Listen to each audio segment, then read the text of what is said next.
Continuamos con el ciclo de audios acerca de Fyodor Mikhailovich Dostoyevsky y hoy tenemos en el canal una visita de lujo, Marisa Mosto, que es doctora en filosofía por la Universidad Católica Argentina, es profesora de ética en la Facultad de Filosofía y de Teología, ha escrito cosas muy valiosas y en particular también ha estudiado a Dostoyevsky.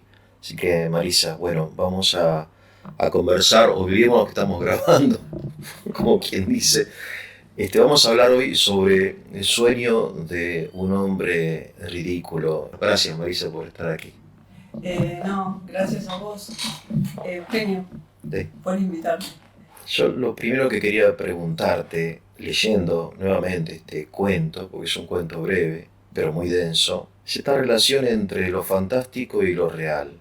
Porque esto de la vida de los sueños y cómo en los sueños de repente se revela la verdad que no percibimos en la existencia cotidiana. Creo que, bueno, vos conocés muy bien la obra de Dostoyevsky y de tantos otros autores, ¿no? Esta relación entre lo fantástico y lo real. En este cuento está muy claro porque se trata de un hombre de San Petersburgo que está deprimido, que se llama a sí mismo ridículo, que está a punto de suicidarse, se queda dormido y en ese sueño se traslada a un mundo, el mundo de la verdad, ¿no? Y la pregunta es si la verdad solamente se puede percibir en los sueños y cuál es la relación entre lo fantástico y lo real en esta obra y en general en tu... Sos una persona con enorme experiencia en tu visión del mundo. Bueno, en relación al sueño de un hombre ridículo y el aspecto de la fantasía, del sueño que él tiene, Sí. es paradójico porque él en el sueño es cuanto mayormente está en contacto con la verdad o la realidad, según él da testimonio al principio del cuento.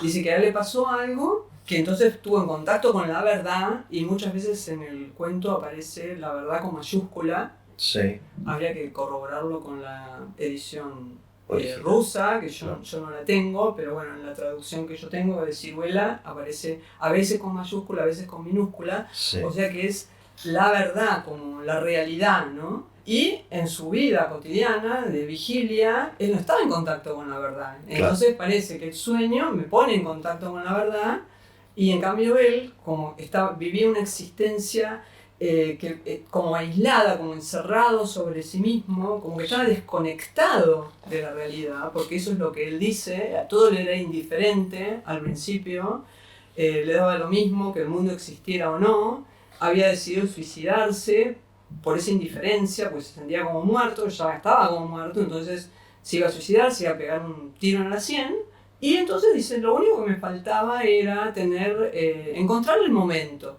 Claro. Un momento que fuera diferente a esa indiferencia con que vivía la vida hasta ese momento. Claro. Entonces está caminando un día en San Petersburgo a la noche, que había poca gente en la calle, y entonces se abre, porque estaba lloviendo, y en un momento se abren las nubes del cielo y aparece una estrellita.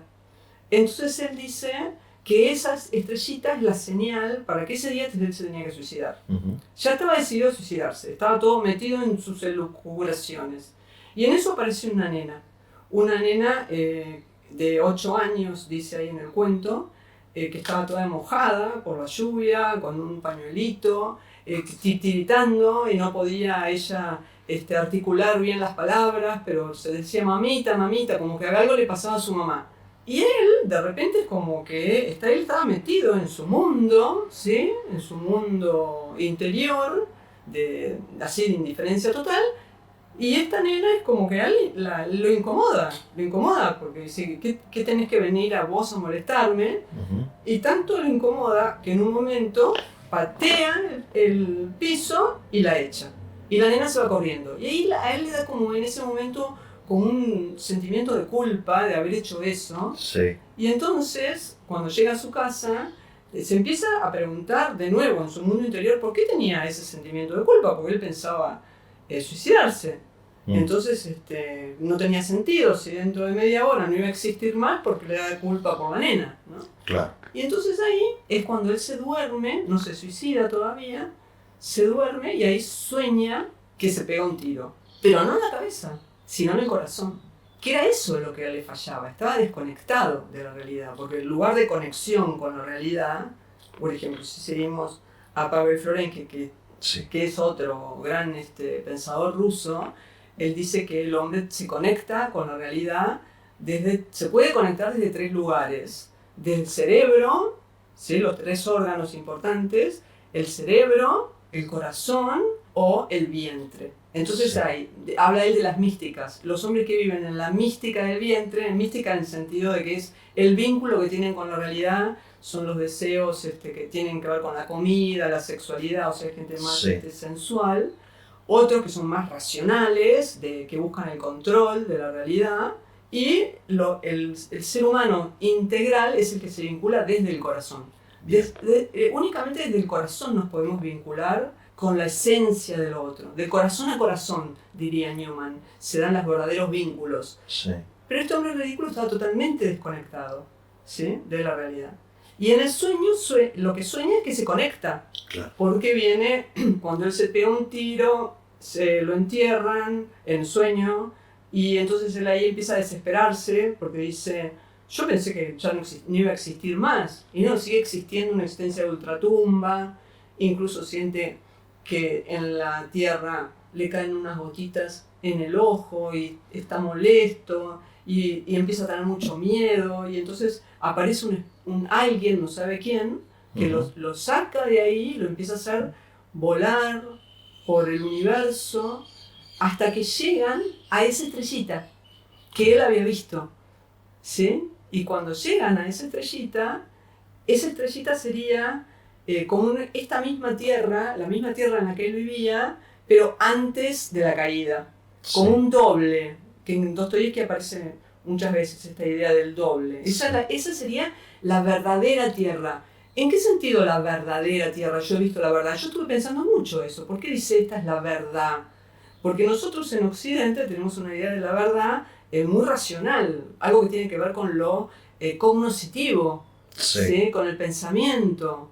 En cambio, los rusos, de acuerdo a lo que dice Senkovsky en Historia del Pensamiento Ruso, la verdad tiene más que ver con lo ontológico, con lo existente. Incluso Florensky, en la columna de Fundamento de la Verdad, cuando se refiere a la luz de la verdad, en la carta cuarta, dice que en Rusia hay, en el ruso habría como 2 palabras para verdad, istina y pravda, y él dice que istina es la verdad entendida como lo viviente, y él es muy platónico. Entonces esa verdad, yo deduzco, es una teoría mía, puede ser que esté diciendo cualquier cosa, a la que se refiere Dostoyevsky con mayúscula, sería como la idea primigenia que tuvo Dios al hacer la creación. Incluso hay otro filósofo que se llama Semyon Frank, ¿sí? Que dice que la realidad es como una unitotalidad, ¿sí? Eso también lo toma de Solovyov, es una unitotalidad, porque dice que la tierra o los seres, la vida es como un gran órgano, todos estamos conectados, y el bien de uno depende de esa conexión con los otros, ¿no? Y que si esos lazos son sanos y fecundos, entonces eso reditúa en la plenitud de la vida de cada uno de sus miembros, ¿no? Entonces el mundo, la existencia, la creación es una unitotalidad, ¿sí? Que ha sido rota. Y entonces él interpreta el mal como la separación, como el individualismo. Yo me quiero aislar, quiero vivir de acuerdo a mi propia ley, giro en torno a mi ego. Y eso es falso. Falso en el sentido de que va en contra de la verdad como ha sido pensada, de la realidad como ha sido pensada. Entonces es destructivo y autodestructivo. Y eso aparece en muchos personajes de Dostoyevsky. Los personajes que se abren y se entregan al mundo, a su experiencia de la vida, a entrar en contacto, y los que se cierran sobre ellos mismos, ¿no? El hombre ridículo al principio estaba cerrado sobre sí mismo. Cuando entra en esa isla, que es a donde lo lleva el sueño, empieza a conectarse con la belleza de la naturaleza, con la bondad de las personas que vivían ahí, siente el amor de esas personas, porque en el fondo lo que mantiene vivo todos esos vínculos está relacionado con el amor, con la eficiencia ontológica del amor, ¿no es cierto? Entonces, La verdad sería, dice Frank también, que el mundo no es en su esencia o en su protofundamento este mundo resquebrajado. En su protofundamento, o sea, con la idea que ha sido creado, es algo uno y fecundo en los lazos. O sea, no es porque uno en el sentido de que hay una armonía en la totalidad, no en el sentido de que el individuo se disuelve en la totalidad, no. Uno en el sentido de que, como sería, como si uno pensara la ecología si estuviera sana, ¿no? Todos los seres vivos están de algún modo vinculados y la unidad, la armonía del todo, hace posible la salud de cada uno de ellos. Entonces, cuando el hombre ridículo dice, conocí la verdad, no es algo nociológico o que tiene que ver con el pensamiento, no, él experimentó la verdad, experimenté lo que sería la vida plena antes de haber sido herida o dañada. Entonces él tuvo esa experiencia y fue una experiencia gozosísima, por decir así. Uh-huh. Entonces ahí valora, cuando él se despierta, entonces valora no haberse suicidado, porque se da cuenta que él estuvo en el paraíso, por decir así, y de que podríamos seguir construyendo el paraíso en la vida. No, él no sabe cómo, sabe que no es capaz, pero él sabe que si no, la vida no tiene sentido. Si uno no apuesta a restituir el orden dañado, la vida pierde sentido. Y eso aparece ya en Dostoyevsky cuando muere su primera mujer, Maya. Hay un texto en una de sus cartas, porque esto es muy anterior, donde él escribe en ese texto lo que siente frente al ataúd de su mujer. Ella muere en el 64 y él escribe una meditación. Porque él con su primera mujer se llevó muy mal, tenían un matrimonio con mucho conflicto, incluso él cuando ella estaba muy enferma de tuberculosis se fue a Alemania, la dejó sola en un momento muy crítico de su enfermedad, después vuelve, ella muere, y él siente que no estuvo a la altura de lo que debería haber sido como marido, y escribe, es como un mea culpa, pero que nos atraviesa a todos los seres humanos. Porque él dice que en el corazón del hombre hay como una lucha, hay una fuerza que nos hace centrarnos en nosotros mismos, en nuestro ego, y eso y que equivaldría a romper lazos, ¿sí? Porque estoy centrado en mí mismo, y sin embargo hay otra fuerza, dice él, que nos empuja a mantener vivo el ideal. Y el ideal ahí es Cristo, ¿sí? Cristo que entrega su vida.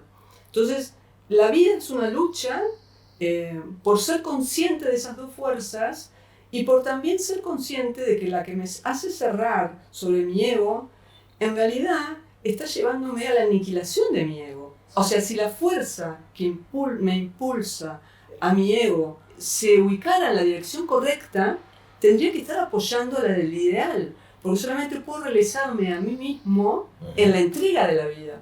Entonces, si yo sigo ciegamente esa fuerza que me hace cerrarme en el egoísmo, como pasa en el Memoria del Subsuelo, se termina autodestruyéndome. Entonces es un engaño esa fuerza. Sí, y tan interesante lo que decís que parece que vale la pena volver un poco atrás. En primer lugar, vos mencionaste esta dialéctica entre, digamos, lo que sería el cerebro, el corazón o el vientre, ¿no? Como diversas formas de relacionarse con la realidad. Y mencionaste diversos autores rusos. Parecería que algo propio o específico, ¿no?, del pensamiento ruso es privilegiar el corazón sobre lo que nosotros quizá privilegiamos, que es la razón, o quizá llamar la razón o entendimiento, no sé. Mencionaste a Solovyov, a Frank, a Florensky, Zienkovsky y etcétera, ¿no? Esto es realmente así. Digamos, nosotros como parte de la civilización occidental y de la filosofía occidental, hay algo que hemos descuidado, perdido de vista y que quizá la civilización rusa nos recuerda. Bueno, yo hablo por boca de los que saben, porque no, en el libro de Historia de la Filosofía Rusa de Zienkovsky dice que hay 3 factores comunes en las distintas ramas de la filosofía rusa, y dice que son, por un lado, el ontologismo, que sería esta asimilación de la verdad con lo existente, más que con lo pensado, con lo existente, ¿sí? Lo que en Occidente llamaríamos verdad ontológica, porque Bien. en Occidente distinguimos verdad lógica y ontológica. La verdad lógica sería la adecuación entre lo que yo pienso y lo que la cosa es. Bien. ¿Sí?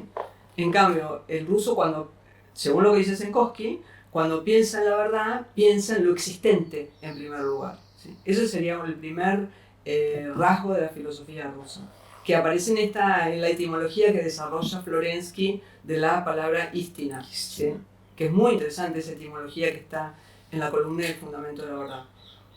Después, el otro rasgo de la filosofía rusa que menciona Senkowski es el integrismo. Bien. Entonces, a pensar a todos los elementos múltiples de la realidad como formando parte de una totalidad. Y en ese caso, el corazón sería lo que integra la dimensión racional, la dimensión afectiva y la dimensión pasional, ¿sí? Entonces, en ese sentido, el corazón funciona como órgano integrador. Desde ese punto de vista, sí, estaría de acuerdo con lo que vos recién afirmaste. Incluso, perfecto, cuando el pensamiento ruso se abre a Occidente, en la época después de Pedro el Grande, a los rusos, a los pensadores rusos, por ejemplo a Iván Kireyev, les escandaliza el concepto tan atomizado del ser humano que les viene de Occidente. Descartes, res cogitan, res extensa, el hombre dividido en estas dos partes, cuerpo y razón, o el mismo Kant, que era el que estaba más en vigencia en ese momento, su concepción del hombre principalmente como ser racional, ¿sí? O no sé si principal, sí, como que la razón domina de manera, como que hay un dualismo antropológico. Sí. En cambio, al ruso siempre, para ellos, la realidad es integrar, no se entiende la cosa al ser humano de manera separada, ¿sí? Eso por ahí nos conmueve mucho en Occidente, porque mismo el tercer rasgo de la filosofía rusa que tiene que ver con esto es el panetismo, no panteísmo, sino panetismo, que no entienden el pensamiento desligado de la vida. Y eso pasa también en el cuento de un hombre ridículo. Cuando él conoce la verdad, conoce en sentido bíblico, podríamos decir, una experiencia profunda de la verdad, su vida se transforma totalmente. O sea, el pensamiento no es una cosa aislada de la vida, ¿sí? Entonces, esos tres rasgos hablan, sí, de la centralidad del corazón, ¿sí? Porque es el corazón que experimenta la verdad como realidad, es el corazón desde donde se integra todo el ser humano y es el corazón donde se produce la respuesta hacia lo que ha sido percibido como valioso, que lleva a lo que ya veríamos el universo de la ética, ¿no? Bien.